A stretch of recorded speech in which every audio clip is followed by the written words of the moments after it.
আসসালামু আলাইকুম ওয়া রাহমাতুল্লাহি ওয়া বারাকাতুহু। বিসমিল্লাহির রহমানির রহিম।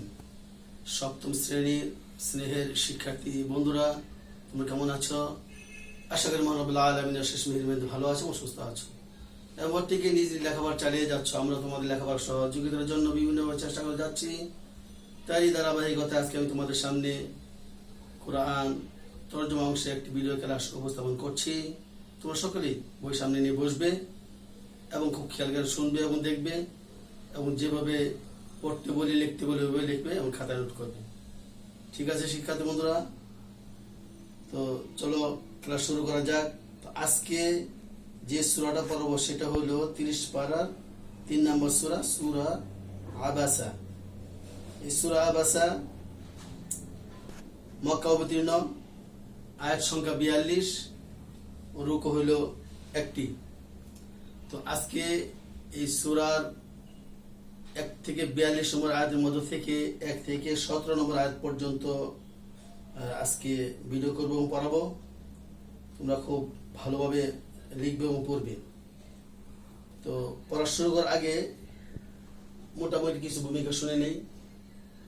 এর আগে আমি তোমাদের সূরা ইনফিতারের ভিডিও করে পাঠিয়েছিলাম এবং ক্লাসও করেছি। আশা করি সকলেই মুখস্থ করেছো এবং খাতায় নোট করেছো। যারা এখনো করনি তারা অতি তাড়াতাড়ি ইংলিশ মুখস্থ করে নিবে। ঠিক আছে? তো আজকে যে সূরাটা পড়ব সেটা সূরা আবাসা, 1 থেকে 17 নম্বর আয়াত। তো এই আয়াতগুলোর মধ্যে কয়েকটা বিষয় সম্পর্কে আলোচনা। প্রথমে সূরা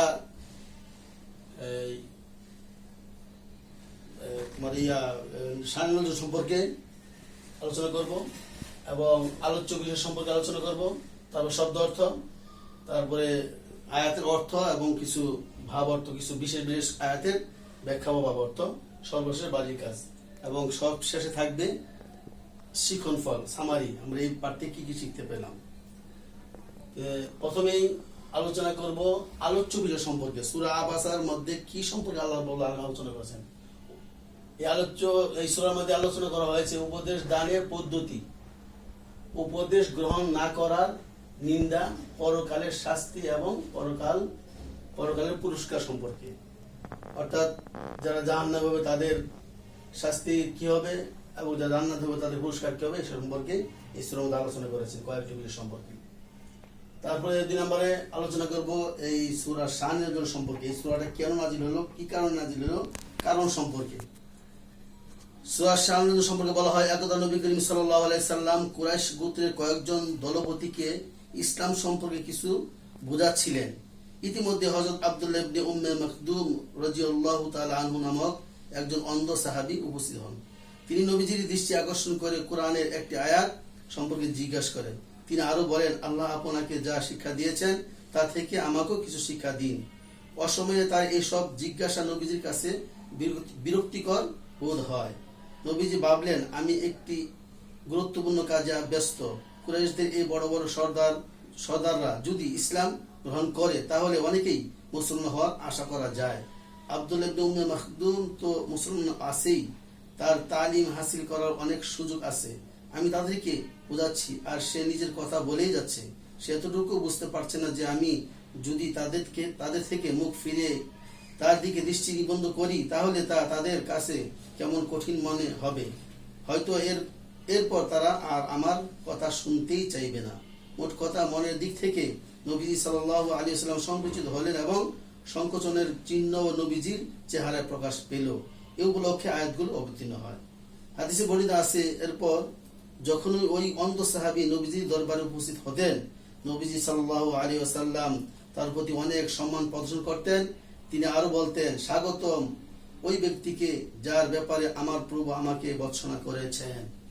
এই সমস্ত কারণে আল্লাহ রাব্বুল আলামিন এই সূরা আবাসা নাজিল করেছেন। এটা হলো শানে নজুল। তারপরে এই সূরার 1 থেকে 17 নম্বর আয়াতের মধ্যে কিছু শব্দ সম্পর্কে জানবো। 1 নম্বর, আবাসা, ভ্রু কুঞ্চিত করলেন। তাওয়াল্লা, মুখ ফিরে নিলেন। যা আসলো, আল্লাহ আমা, অন্ধ। ইউদিরি, অবগত করলো। ইয়াজ্জাক্কা, পরিশুদ্ধ হলো। তানফা, উপকার করলো। আজ যিকর, উপদেশ। ইস্তাগনা, অমুখাভিক্ষী।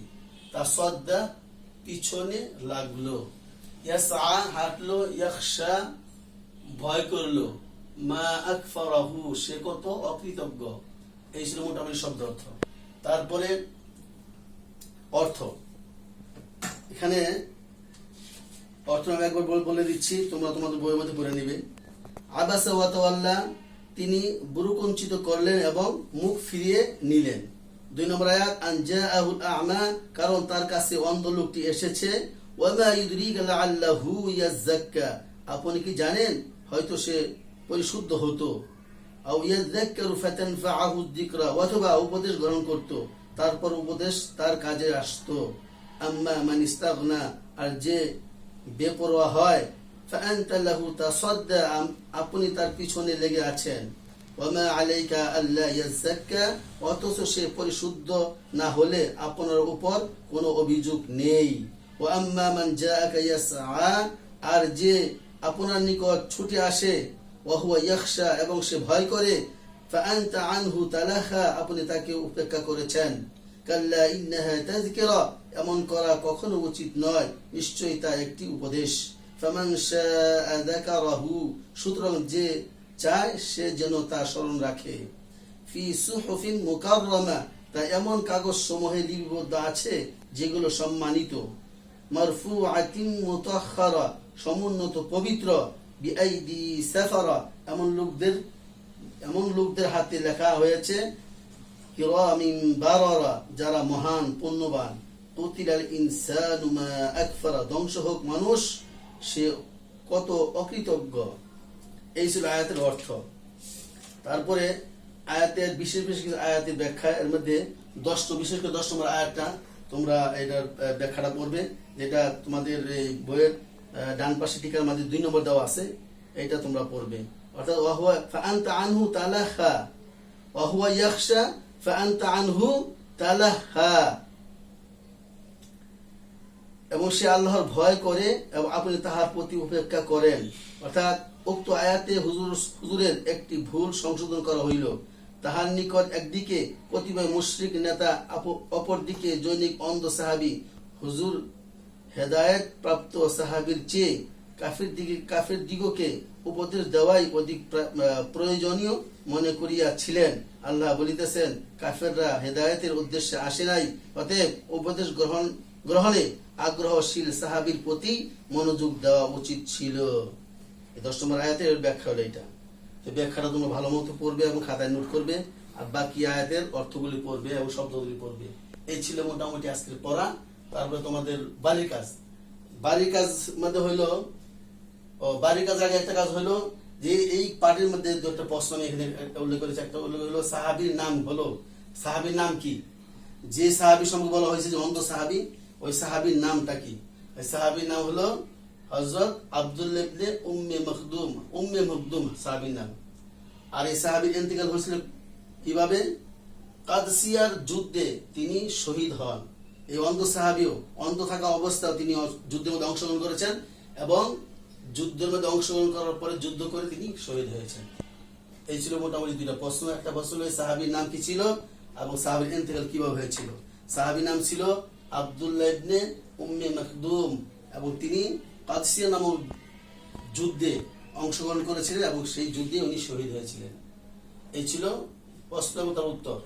তারপরে তোমাদের বাড়ির কাজ হলো সূরা আবাসার 1 থেকে 17 আয়াতের অর্থ মুখস্থ করা।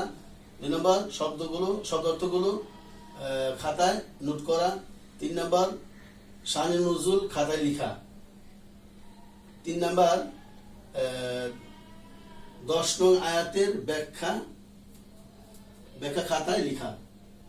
4 নম্বর অন্ধ সাহাবীর নাম কি এবং কিভাবে ইন্তেকাল করেন। এই 4টা বাড়ির কাজ তোমরা 5টা বাড়ির কাজ তোমরা সুন্দরভাবে খাতায় নোট করবে, নোট করে রাখবে এবং মুখস্থ করবে। ঠিক আছে শিক্ষার্থী বন্ধুরা, এই ছিল আজকের মোটামুটি পাঠ। তবে সর্বশেষ সামারি, আমরা এই পাঠ থেকে কি শিখতে পারলাম। এই পাঠ থেকে আমরা এই পাঠটা যদি ভালোভাবে পড়ি তাহলে আমরা শিখতে পারবো এই সূরাটা কোন পারায় আছে এবং কত নম্বর সূরা, কতটি আয়াত আছে এবং কত রুকু আছে এবং কোথাও অবতীর্ণ হয়েছে এর সম্পর্কে জানতে পারবো। তারপরে জানতে পারবো শামিল সম্পর্কে, তারপরে জানতে পারবো শব্দ অর্থ সম্পর্কে। হ্যাঁ, তারপরে জানতে পারবো এখানে কিছু প্রশ্ন আছে, প্রশ্ন উত্তর জানতে পারবো। এবং তারপরে জানতে পারবো শানে নজুল সম্পর্কে, এই সূরার নাজিল হওয়ার কারণ সম্পর্কে জানতে পারবো, এবং এই সূরার আলোচ্য বিষয় সম্পর্কে আমরা জানতে পারবো। এই কয়টা এবং সর্বশেষ বালিকা সম্পর্কে আমরা কি অবগত হব, জানবো। এই কাজগুলো আমরা এই পাঠ থেকে শিখতে পারবো ইনশাআল্লাহ, যদি ভালোভাবে পড়ি। তো আল্লাহ রাব্বুল আলামিন আমাদের সকলকেই এই কোরআন তরজমা অংশের এই ভিডিও ক্লাসটা বোঝার এবং আমল করার তৌফিক দান করুক, আল্লাহুম্মা আমিন। আজকে এই পর্যন্তই, আবার দেখা হবে পরবর্তী ভিডিও ক্লাসে। আল্লাহ হাফেজ, আসসালামু আলাইকুম ওয়া রাহমাতুল্লাহি ওয়া বারাকাতুহু।